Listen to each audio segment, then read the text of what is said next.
সত্যি কথা বলতে আজকে মনটা একটু খারাপ, তাই একটা কথা তোমাদের সাথে না শেয়ার করে আর পারলাম না। আমি জানি আজকের এই ভিডিওটা যদি তোমরা 100 জন দেখো, তার মধ্যে 90 জন আছো যারা আমাকে ভালোবাসো, সাপোর্ট করো এবং সব সময় মোটিভেট করার চেষ্টা করো।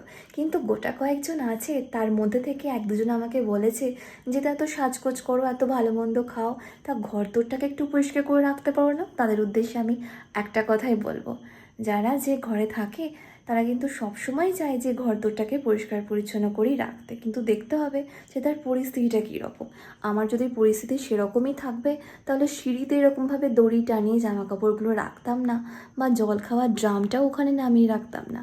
আর এই যে দেখতে পাচ্ছ, এই সিঁড়িতে দেখো লাট করে সমস্ত জিনিসপত্র আছে, মেয়েটার জুতোগুলো এখানে আছে। তাই বলবো, যে কমেন্টটা করছো সেটা অবশ্যই ভেবে চিন্তে করো। যদি আমার সেরকমই অবস্থা থাকবে, তাহলে এরকমভাবে কেন থাকবো বলো? সাজিয়ে গুছিয়েই থাকবো, তাই না?